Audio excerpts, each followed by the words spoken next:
Hey, this podcast holds nothing sacred. This is Life, Tech, and Sundry. And what is Sundry? It's our experiences put in a melting pot to the internet. So join us on this wild ride called the LTS Podcast. Follow us at LT Sundry on Twitter, LTS.pod on Instagram, Life, Tech, and Sundry on YouTube, and all your favorite podcast distribution services. Stay frosty. Here we go.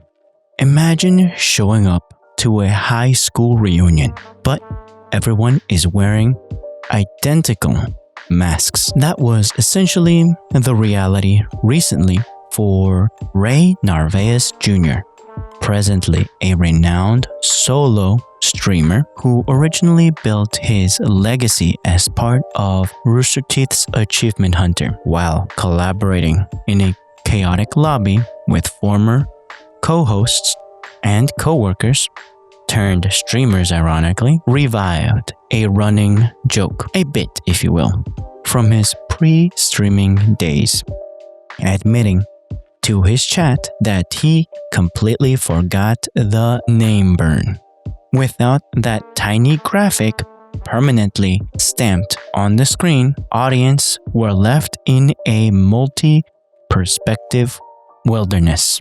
This episode was sparked by watching modern day streaming and of course content by Achievement Hunter, I dare say Titans now, take a peek back at the analog dark ages. It's a hilarious, awe-inspiring reminder that the sleek, high-definition content we relentlessly, I know I do at least, binge today was built on the backs of stressed-out editors, physical tapes, and brilliant edge of your and my seat workarounds. The future of content is incredibly bright, but it's held together by the genius hacks of the past. Salutations.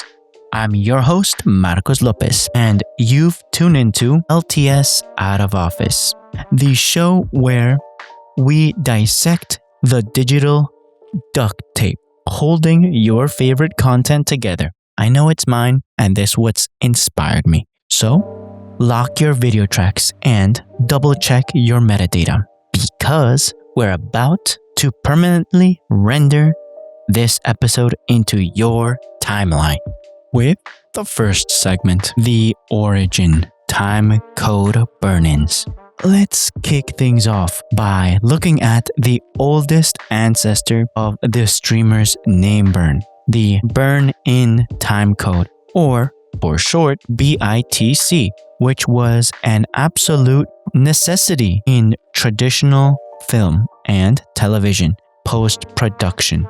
The timestamp before digital markers, raw footage, and rough cuts were exported with a running clock which displayed hours, minutes, seconds, and frames visibly stamped in a black box in a corner of the screen. What does this mean? Well, it means synchronization. Production crews, directors, and sound designers relied heavily. They lived by this basically, on this permanent stamp to refer to exact frames when writing notes or sync testing audio, because nothing came perfect the first time. So they had to re-edit, redub, put in more post-production audio, so these seconds were their lifeline. The permanence.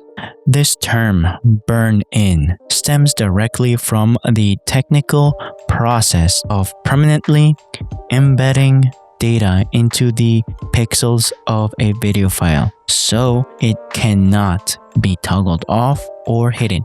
Same thing on film, on tapes, anything that was about making video eventually had, or during the production basically, it was, imagine the movie E.T.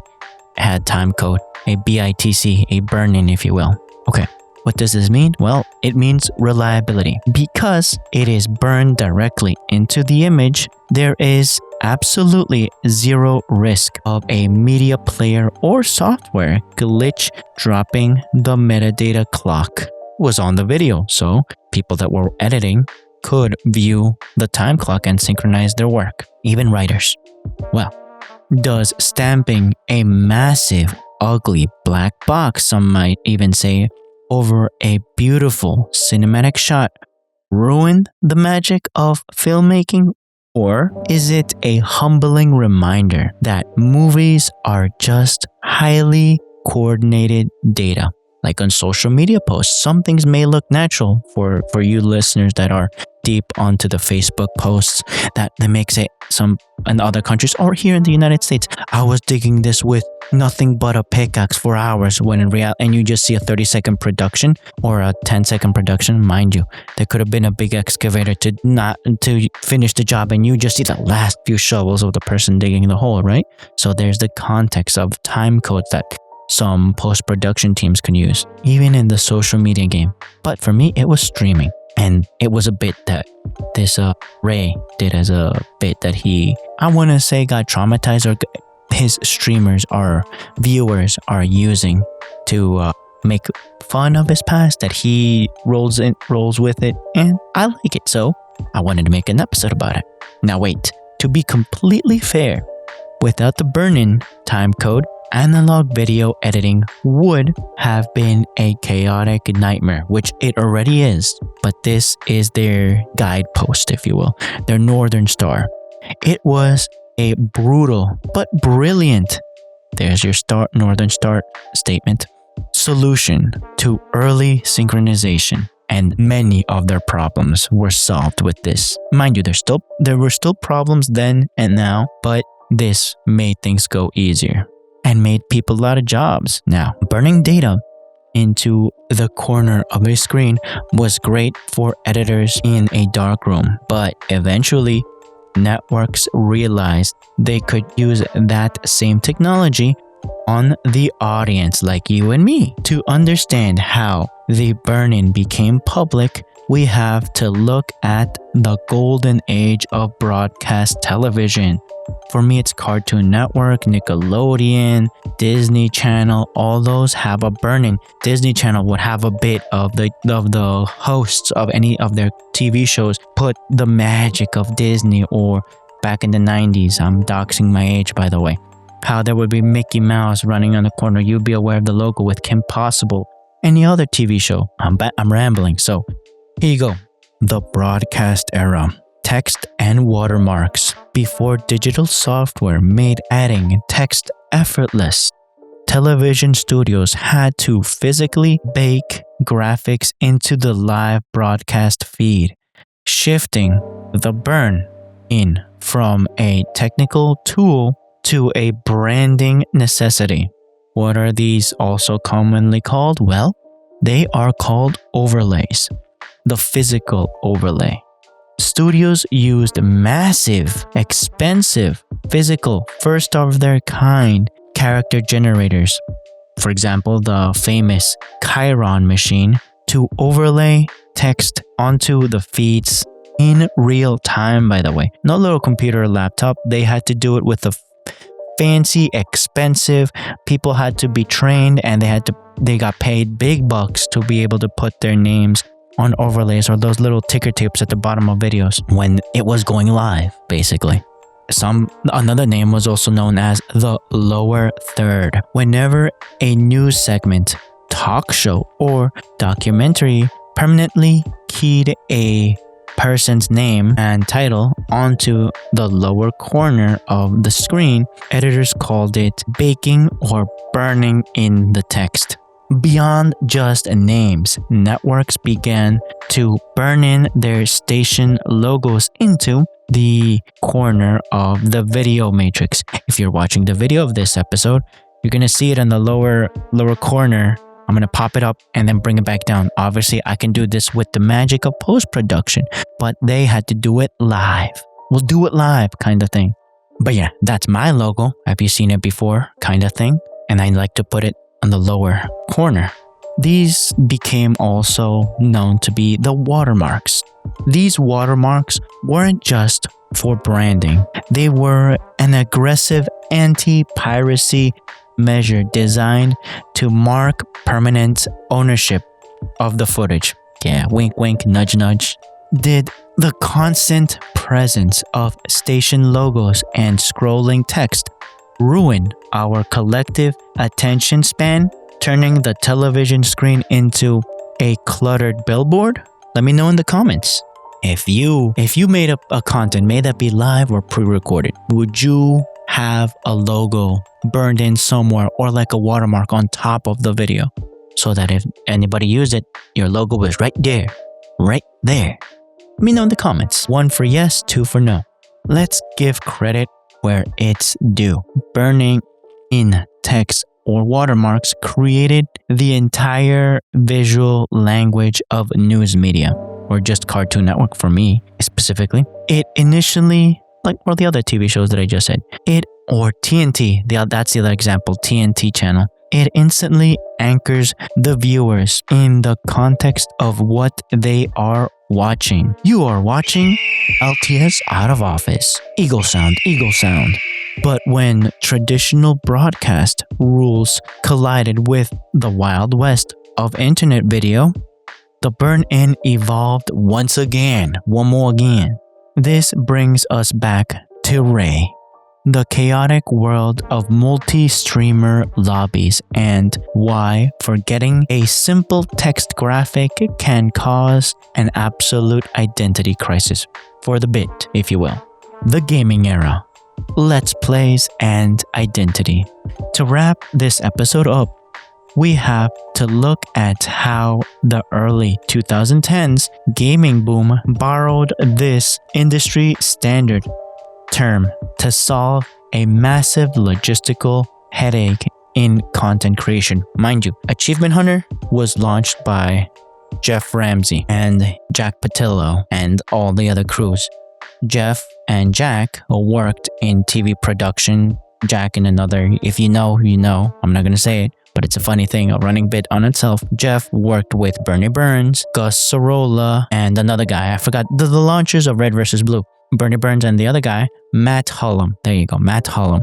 They worked on TV production, making movies from the 90s and early 2000s. They worked with film burnings, writing, production crews, all those things. So they were very, very aware of the burning in names. So when Jeff was working in Red vs. Blue with the other crew, they were aware of the burnings and the time sinks. So it's only natural that he would be able to use that ability with his side of Achievement Hunter playing video games. So what does that even mean? The multi-perspective chaos, okay? This was the reason why Jeff, that I am aware of, that I can assume. I'll ask him later maybe.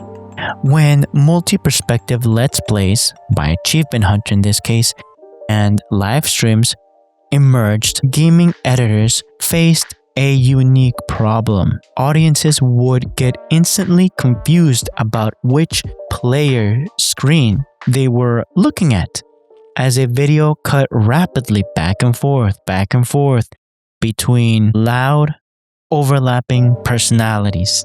The custom graphic solution. Instead of burning in a timecode clock, editors adapted the broadcast unique technique, if you will, using custom-made graphics to burn the player's name directly into the corner of the capture layout.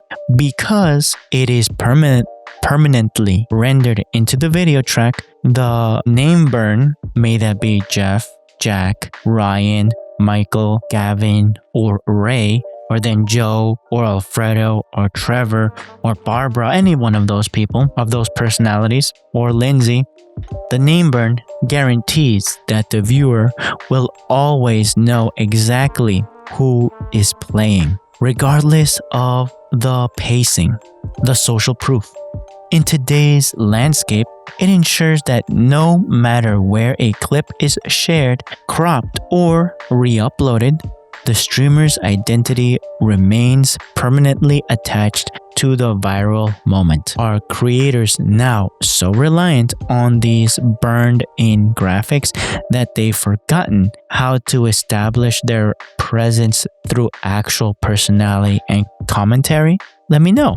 Like, how did Michael Jones become Michael Jones? If you know, you know. If Gavin Free, because he had already launched the slow-mo guys, was he enough of a personality to be playing Minecraft Let's Plays or GTA 5 Let's Plays? Was it enough of a personality of a Switch for him to be showing his personal videos of slow motion capture versus Let's Plays with Achievement Hunter? Let me know.